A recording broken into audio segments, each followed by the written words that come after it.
lebih utama mana antara membantu orang tua dan menikah? Umur saya 27 tahun. Saya bekerja sebagai karyawan. Saya sedang punya keinginan untuk menikah. Oh, tadi 22 tahun sudah menikah. Baik. Punya persoalan puasa. Ini 27 tahun belum menikah. Dan saya sudah mulai komunikasi dengan calon dan keluarga calon akhwat pasangan saya. Tapi di sisi lain gaji saya yang pas-pasan. Setiap bulan saya habiskan untuk dikirim ke orang tua dan kebutuhan sehari-hari saya. Saya takut jika sudah menikah tidak bisa lagi membantu kiriman uang kepada orang tua saya. Quran surah ke-24 An-Nur ayat 32. Wa ankihul ayama minkum was-salihin min ibadikum wa imaikum. Sekarang perhatikan, ini janji Allah. Ingat, ini janji Allah. Iyakunu fuqara'a yughnihimullahu min fadli wallahu wasi'un alim. Perhatikan baik-baik kalimatnya. Kalau Allah sudah memberikan statement, maka tidak ada keraguan di dalamnya. Dzalikal kitabu la raiba fi. Jika Allah berjanji, maka kaidah kedua mengatakan tidak akan diingkari janjinya. Innallaha la yukhliful mi'ad. Perhatikan dua kaidah ini ya. Awas, hati-hati, ada dua kaidah dalam Al-Quran ketika kita akan berinteraksi dengan firman Allah subhanahu wa ta'ala. Satu, Anda mesti yakin, gak boleh ragu. Karena kalimat Quran dibuka dengan keyakinan tanpa ragu. Dzalikal kitab la raiba fi. Jadi kalau Anda ragu dengan statement dalam Al-Quran, firman Allah subhanahu wa ta'ala, maka Anda tidak akan mendapatkan faidah dari ayat-ayat itu. Tidak akan berguna bagi Anda. Awas, hati-hati. Cuman capek saja Anda baca, tapi nggak yakin. Sayang. Kalau bahasa Quran di Quran surah ke-17 ayat 82, wala yazidu zalimina illa khasara. Al-Quran tidak akan memberikan dampak manfaat banyak bagi orang zalim. Zalim itu menempatkan sesuatu bukan pada tempatnya. Tempat Quran keyakinan. Anda tidak menempatkan itu. Anda tempatkan keyakinan di keraguan. Maka kata Quran, Quran tidak akan memberi manfaat pada Anda. Kecuali Anda rugi saja. Ini kaidah pertama. Yang kedua kaidahnya, jika ada janji dalam Al-Quran, maka kembalikan hukum janji itu kepada Allah yang kaidahnya ada di Quran surah ketiga ayat 9. Innallaha la yukhliful mi'ad. Allah tidak akan pernah menyalahi janji. Ingat baik-baik. Yakin dengan ayat, jika ada janji, yakini janji, maka Allah tidak akan pernah mengingkari janji. Modal ini Anda ambil, maka Allah akan berikan segala hal yang tercantum dalam ayatnya, mengiringi Anda dalam kehidupan harian dan capaian rencana-rencana Anda. Sekarang Anda punya rencana Anda untuk pernikahan. Anda katakan, saya khawatir ketika menikah tidak punya cukup biaya untuk menghidupi rumah tangga. Sementara ada orang tua yang sekarang tengah saya biayai. Saya terjebak di dilema di antara dua cinta. Cinta kepada ibu, cinta kepada calon untuk dinikahi. Mana yang harus diutamakan? Perhatikan janji dan solusi Allah di sini. Lihat kalimatnya baik-baik. Wa ankihul ayama minkum was-salihina min ibadikum wa imaikum. Hei, saya ulangi, orang-orang yang tengah sendirian, single. Kalau jomblo agak kurang enak ya. Hei, orang-orang yang masih single. Ya, ayo dorong mereka untuk mau menikah. Dorong untuk mau menikah. Tentunya dengan syarat-syarat yang telah ditentukan dan berlaku syarat ketentuannya. Ingat, tidak semuanya setiap yang sendirian itu menikah. Hati-hati ya, ada ketentuan-ketentuan yang terurut di situ. Ada kemampuan secara, awas hati-hati, secara mental, secara fisik, ada secara materi yang cukup untuk kepernikahannya dan turunan-turunan yang lainnya. Sekarang kalau Anda memenuhi itu, maka kata Quran, ayo dorong untuk menikah. Daripada nanti, maaf ya, keadaan Anda tumbuh berkembang, fisik Anda berkembang, emosi berkembang, ada kontrol yang tidak mulia di dalamnya, maka terjebak dalam perbuatan maksiat di situ. Maka dorong untuk menikah. Bahkan status tidak menghentikan sunnah pernikahan terjadi. Mau Anda merasa orang bebas ataupun maaf dalam perawatan orang lain. Ya, maka dulu ada kondisi perbudakan. Datang Islam dihapuskan perbudakan. Cara menghapuskannya ada dengan pernikahan, ada dengan pemberian, ada dengan kemudian pembebasan, diberikan infak, sedekah atau pembebasan tertentu. Maka Islam datang menghentikan perbudakan. Perbudakan dulu ada dalam nuansa barat, ada di dunia-dunia barat. Datang Islam dihentikan, hilang perbudakan. Dimohon maaf, tolong jangan ajari orang Islam tentang masalah mengatasi perbudakan. Karena teori hilangnya perbudakan itu datang dengan risalah keislaman. Mohon maaf ya. Itu jelas pembuktian dalam sejarahnya. Bahkan kata Quran, mau budak, mau orang yang dirawat, mau macam-macam, mau statusnya merasa kurang, ingat tidak menghentikan sunnah pernikahan terjadi pada Anda. Capai rencana ini, siapkan persiapannya, sampai kemudian pada masa itu, lakukan pernikahan. Perhatikan, ini yang paling menarik, dan ini intinya. Iyakunu fuqara, pakai in. jika mereka merasa fuqara, fakir, kurang, merasa khawatir ketika menikah hartanya tidak cukup, Masya Allah, yughnihimullahu min fadli, maka Allah akan menjadikan mereka mampu bahkan kaya dalam rumah tangganya.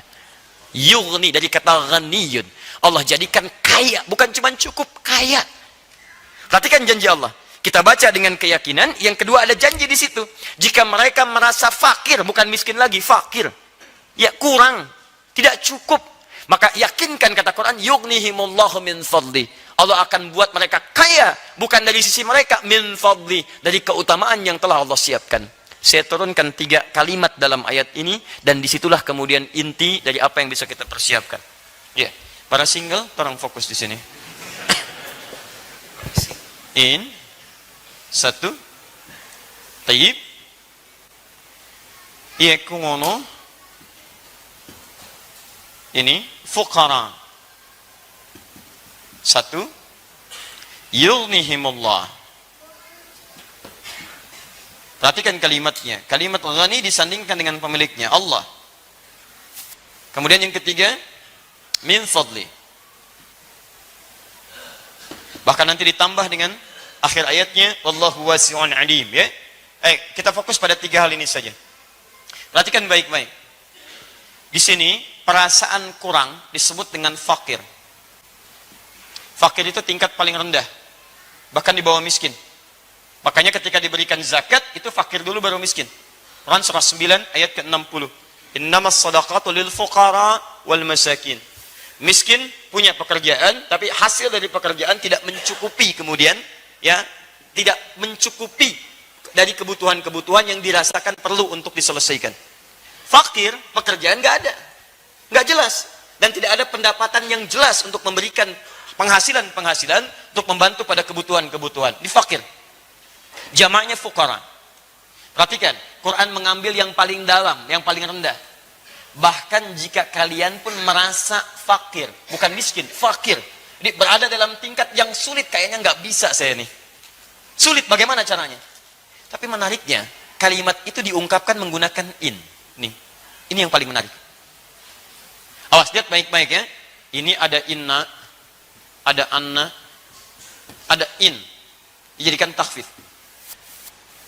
Jika in bersanding dengan kana dan terusannya, in bersanding dengan kana, yakunu, dan seterusnya, maka Anda mesti perhatikan. Lihat baik-baik, kalau setelah kana, yakunu ini kata kerja, verb, maka fungsi in di sini untuk memberikan taukid, penguat hukum. Contoh, Quran surah 3 ayat 31, paling kiri sebelah atas. Qul in kuntum tuhibbunallah. Tuhibbun itu kata kerja, fi'il mudhari, kata kerja, verb. Kemudian kuntum itu turunan daripada yakunu. Kana yakunu, kana kuntum, turunannya yakunu. Hampir sama dengan ini. Dimulai dengan in, karena setelah kalimat turunan ini ada kata kerja, tuhibbunallaha, maka in diartikan serius, sungguh-sungguh, penguat. Kita terjemahkan, jika kalian serius mencintai Allah, fattabi'uni, maka ikuti aku, tuntunan Nabi dalam kehidupan. Tapi kalau setelah in, kemudian ada kana, yakunu, dan bentuk jama yakunu, setelah itu kemudian ada sifat atau keterangan, maka in ini menunjukkan perasaan saja, kekhawatiran, dan belum tentu terjadi seperti apa yang dirasakan. Seakan-akan Allah ingin sampaikan kalimat ini, hey, yang masih single, yang banyak khawatirnya ketika akan menikah, khawatir kurang, khawatir nggak dapat ini, nggak dapat itu kan pikiran kamu saja sekarang. Nikah aja belum, sudah mikirkan seperti itu. Ya, kamu jangan banyak mikirkan seperti itu. Ini kalau kita baca dengan terjemah balaghah. Kamu jangan banyak khawatir, karena hukum single beda dengan hukum rumah tangga. Badminton double aja beda dengan single. Jadi ketika antum suasana single, pemikiran single jangan dibawa ke pemikiran rumah tangga. Karena konsep kehidupan manusia ketika single dia akan beda karunianya ketika dia telah berumah tangga dalam kehidupan. Allah itu adil, tidak mungkin rahmat Allah diturunkan serupa. Anak kecil beda dengan yang telah dewasa. Bukankah Anda memberikan jajanan pada anak TK beda dengan anak SD? Bukankah SD beda dengan SMP? Bukankah SMP beda dengan SMA? Bukankah SMA beda dengan kuliahan? Itu single. Anda saja sudah memberikan sesuai taraf keadilan. Apalagi Allah yang maha adil. Jadi rezeki Anda ketika diturunkan saat Anda single, itu akan beda ketika Anda telah berumah tangga. Lain. Gak percaya? Cepat nikah. Ayo kalau nggak percaya. Ya, ya, lihat kalimatnya. Kamu tuh banyak khawatirnya. Pengen nikah, khawatir ini, khawatir itu, khawatir ini, khawatir itu. Capek antum. Begitu ditanya, nunduk aja begini. Nama siapa? Masya Allah. Susah antum, capek. Maka lihat janji Allah di sini. Hei, berikan motivasi. Lihat, yughnihimullahu min fadli. Ya-nya dibuang. Padahal asalnya bisa dibaca begini, yugni. Tapi karena ada in, ya-nya dibuang. Jadi yugni, cepat. Ada ya, bacanya panjang. Yugni. Tidak ada ya, baca cepat. Yugni. Dalam kalimat balaghah, ini bisa dibaca. Kalau satu bacaan jadi panjang, jadi pendek, dipendekkan, itu artinya menunjuk sesuatu yang cepat. Seakan Allah ingin katakan, kalau kamu banyak khawatir sebelum menikah, saya buktikan setelah menikah, saya akan percepat kebutuhan kamu untuk didapatkan. Nih, Allah jadikan kamu yugni, bahkan kaya. Cukup kaya. Masya Allah. Lihat kaidahnya. Quran, yakin. Kedua, janji, tidak mungkin janji itu akan disalahi. Allah pasti menepati janjinya. Dua hal. Anda single, Anda banyak khawatir, buang kekhawatiran, kata Quran. Anda menikah, maka Allah janjikan Anda akan mendapatkan apa yang Allah janjikan seperti ini. Dari mana? Ini yang harus Anda baca. Fokus baik-baik, lihat baik-baik. Ustadz, apakah hukum ini berlaku pada setiap yang single kemudian dia menikah langsung bisa kaya atau cukup? Tidak. Kecuali, lihat bagian ketiganya ini diikuti. Min fadli. Anda tidak ikuti ini, maka Anda tidak akan mendapatkan yang dijanjikan ini. Karena hukum Allah menjadikan Anda cukup dan kaya jika Anda mengikuti hukum yang ketiga ini. Min fadli. Maka dari itu sebelum menikah, Anda turunkan hukum min fadli ini. Apa yang dimaksud dengan min fadli? Bagaimana caranya mendapatkan keutamaan ini? Seperti apa ini diikuti? Bagaimana cara menitinya? Demi Allah saya katakan, saya sudah mencoba untuk mengamalkan apa yang disampaikan Quran ini. Dan hasilnya tidak akan pernah ada janji Allah yang disalahi. Semua terjadi teman-teman sekalian. Janji kekayaan hati, janji kenikmatan dalam kenyamanan, janji suka dalam duka, janji segala yang tercukupi. Demi Allah saya katakan, ini kuncinya ada di sini. Nah, bagaimana cara kita menurunkan semua itu sehingga jadi pedoman dan kita rencanakan dari sekarang bagi yang single akan menikah?